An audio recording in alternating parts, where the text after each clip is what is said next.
रहीम। आज हम स्पेशल किस्म की कड़ी बनाने जा रहे हैं। ये टमाटर मैंने 20 किलो लाया था, 25 किलो लाया था 20 रियाल के, तो मैंने इसको फ्रीज़ कर दिया। ये देखिए, ये फ्रीज़ टमाटर है। मैंने इनको फ्रीज़र से निकाला, गर्म पानी के नीचे डाला और अपने जग के अंदर, मिक्सर ग्राइंडर के जग में पीस लिया। बाकी अभी यूज़ बताता हूँ। अब 2 चम्मच ये तेल लिया मैंने, और उस तेल को गर्म करने के बाद मसाला, लाल मिर्चें, धनिया पाउडर, जीरा पाउडर, 1 चुटकी गरम मसाला, ये मैं सब लिख दूंगा, वो डाल दिया। दूसरे कुकर में मैंने टमाटर डाल के रख दिए ताकि जल्द से जल्द काम हो जाए, 15 मिनट के अंदर हमारा खाना तैयार हो जाए। और ये टमाटर पेस्ट बन गया। और ये मैंने टमाटर पेस्ट और कड़ी पत्ता भी डाल दिया। कड़ी पत्ते की ये डंठलें मैंने साथ में ही डाली थी ताकि इसकी खुशबू आ जाए। अब इनको मैं निकाल दूंगा। तो ये मेरा कड़ी का मटेरियल दूसरे कुकर में मैंने तैयार कर लिया था इसको, ताकि टाइम मेरे पास नहीं था और टाइम ना लगे। 10-15 मिनट के अंदर मैक्सिमम हमें खाने को तैयार करना होता है। तो इंशाअल्लाह ये 15 मिनट के अंदर, यानी 5 मिनट वहाँ पे लगाए दूसरे कुकर के अंदर। और ये मैंने दूसरे कुकर का मटेरियल पहले कुकर में डाल दिया जिसमें मसाला किया था।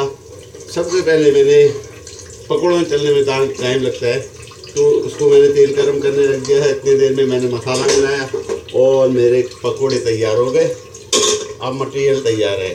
इसी के अंदर टमाटरों में मैंने नींबू डाल दिया था, 2 टुकड़े। मैं सब फ्रीज़र में रखता हूँ। ये फ्रीज के नींबू फ्रीज़र से निकाल के इनको निचोड़े। देखे, ये इसके अंदर के मटेरियल के साथ निचोड़े जाते हैं ताकि खटास बढ़ जाए। कड़ी में हमें खटास चाहिए होता है। ये देखिए अंदर का मटेरियल गूदा सब आ गया। इन तमाम चीज़ों को हमने डाल दिया। एक हाथ बीच चला गया होगा तो निकल जाएगा इंशाअल्लाह, कोई मसला नहीं, खाते हुए भी निकाल सकता है। तो एक तरफ मेरे पकोड़े तैयार, दूसरी तरफ मेरी ये इसका सिरप तैयार। अभी मैं बताता हूँ। जब सिरप पकने लगे तो 1 चम्मच, खाने का 1 चम्मच मैंने इसके अंदर जनाब आली बेसन डाल दिया।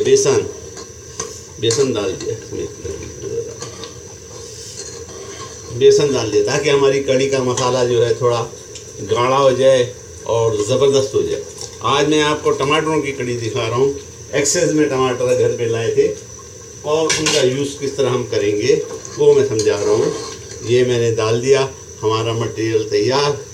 मैं चख के देखूँ, ज़बरदस्त। नमक की कमी, नमक पूरा करूँगा, थोड़ी सी नमक पूरा किया, नमक की कमी को दूर कर दिया। अब हम इसमें पकौड़े डालेंगे और उसको बघार लगाएंगे और हमारा मटेरियल तैयार, हमारा कड़ी तैयार। ये मैंने पकौड़े तले थे, एक पकौड़े भी डाल दिए इसके अंदर। तमाम 2-4 मिनट के बाद, 5 मिनट मैक्सिमम, उसके बाद हमारी ये कड़ी तैयार। और इसको मैं जीरा, कलौंजी, राई और मेथी 4 चीज़ों से मैं बघार दूंगा। ज़बरदस्त बनेगा इंशाअल्लाह, आपको भी मज़ा आएगा। उम्मीद है आप भी पकाएंगे, उम्मीद है आप समझ गए होंगे। मैंने तमाम चीज़ें डाल दी। मैंने जो बर्तन रह गए उनमें से थोड़ा थोड़ा पानी डाल के, ताकि उसका भी मसाला मटेरियल सब अंदर चले जाए, डाल दिया और मेरी कड़ी तैयार हो गई। उम्मीद है आप मुझे दुआओं में याद रखेंगे, उम्मीद है आप भी बनाएंगे। ये धनिया डाल दिया, गार्निश कर दिया उसको, ताकि हमारी कड़ी खूबसूरत लगेगी। याद रखिए, एक दाना भी ज़ाया होने दीजिए ना दीजिए। अगर कोई चीज़ ऐसी है जो सड़ने गलने वाली है और आप ज़्यादा ले आएँ तो उसको फ़ौरन फ्रीज़ कर दीजिए और फिर मेरा पेज देखिए। मैं आपको सिखाऊंगा, समझाऊंगा कि किस तरह उसको यूज़ करना है। हमारी कड़ी ज़बरदस्त तैयार हो गई। दुआ कीजिए कि आप भी पकाएंगे और मुझे भी खिलाएंगे और मैं भी पकाऊंगा और चखूँगा। वाह, ज़बरदस्त है। एक नई चीज़, एक नया मज़ा आपको बता दिया। उम्मीद है दुआओं में मुझे याद रखेंगे।